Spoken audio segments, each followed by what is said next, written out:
Hey everybody, how you all doing? Welcome back to the D's Village Studio. What's happening in your world? What I go on, what I go on? Welcome back to the old and new subscribers. Please click that notification bell. Please subscribe. Come on, I'm going to wait for you. Thank you very much. That's so kind of you, Jerry, Jeff, and Baraka, and Jerome. Well, I'm here again in the D's Village Studio once again. And I'm just going to give you a little quick chat about, what is it about? Oh yes, stop trifling with me people. Allow me no man. Allow me no man. So, I just want to give you a quick broadcast. That broadcast is going to be about why I left the Gambia. But before I let you know, subscribe, hit the notification bell, leave a comment.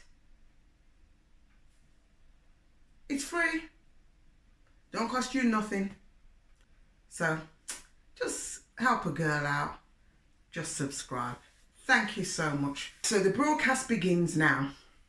Why did I leave the Gambia? Well, let's rewind.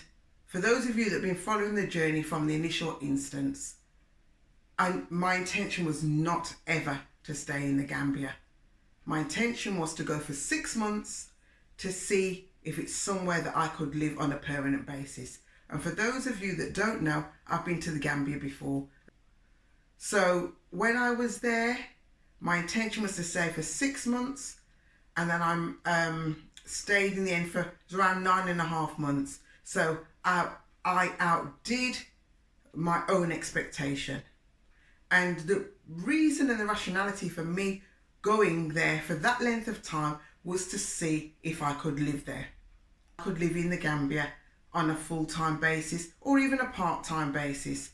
So I spent my time, trying to invest in finding out information about all sorts of things: housing, land, food, culture, language, people, the processes, the infrastructure, and all those things that would impact me as a person potentially going to live in the Gambia. So when people keep asking me, they keep bothering my head top, why have you come back? Do you like it back in the UK? Stop making me sad. You want me to bawl? Stop it. Don't make me bawl. Don't make me cry. It is what it is. It is what it is. My mom used to say everything is but for a time. So we have to do what we have to do in order to do what we need to do. Okay? So yes, I went to the Gambia to see if I could fathom that out. And I really do want to try and have the opportunity to explore other countries and stay there for a long period of time and have more of a comparison. For those of you that know, I've been to other parts of the African continent, and not as many as I would like to have gone to. And I think I perhaps need to do a little bit more exploring before I commit myself. And I think I've said this several times. I might just use Gambia as a base to traverse across parts of Africa, because look how many little states there are in Africa. The world is big, huge, large, wide. The espace is phenomenal. So why should I limit myself to one place if I don't need to or I don't have to? That's my thinking. So for those of us that want to settle in a particular country or continent, that is absolutely beautiful. You will have started to do your research. You will have started to gain that information and that insight, and there's absolutely nothing wrong with that. Some people will choose to just get a one-way ticket with whatever change they've got. That's left to them. Some people will explore. Some people will go backwards and forwards over a period of time. That could be years. Some people will make an Africa plan. There's no right or wrong way to do that. You have to do what you see fit. You have to do what works with you and works with the people or persons that will be joining the journey with you. So there's no right or wrong. Or is there? And does it matter? I think the key things are that you think about how you're going to stay your course, how you're going to sustain yourself. Because most of us work paycheck to paycheck. So when you're in the country of your origin, you are working paycheck to paycheck and you can't sustain yourself. So what happens when you go to big Africa, or the big continent of Africa, and maybe the smallest place in Africa, turn around properly. And then when you go to, look at it, here, the Gambia. The Gambia, can you see it? Here. I don't even think I've got my right glasses on, yes. Here we go, there's the Gambia. The smallest place on the African continent. The smallest place. So, you know, and also England is very small. I haven't looked at the square footage of England compared to Gambia. So I'm swapping a small place for a small place. One's a continent, one is part of a continent, and the other one's just a small island. So people make the choices that they deem and see fit for themselves.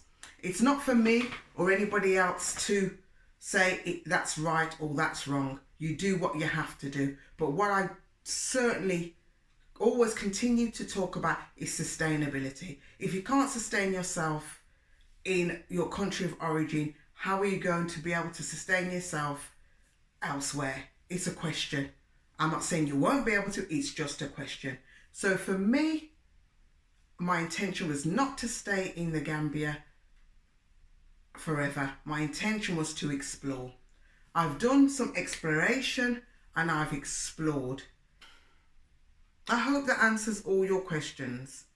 I regret leaving behind the warmth, the sun, the sea, the sand, the people, the culture, the vibrancy, the food, the opportunities of freedom, and that proverbial noise that Gambia brings. I regret leaving all those things behind, for sure, for sure, for sure. I don't regret leaving behind some of the processes and structures, and you know, I like laid back, but sometimes it's snail pace. And that's good for a time, but when you want things to get done, it's not so good. So I hope that answers some of your questions. Nothing is ever done before the time. What is meant for you will be for you. What's meant for somebody else will be for somebody else. You can't hurry something. It takes the length of time that it takes. So thank you for your concern. Thank you for asking those questions.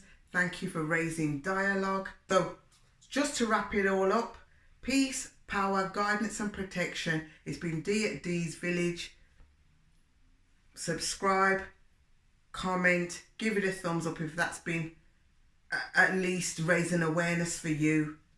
Until another good time, Kairo, we're gone. We all tell so. See? Yes, till another good time. We out of here.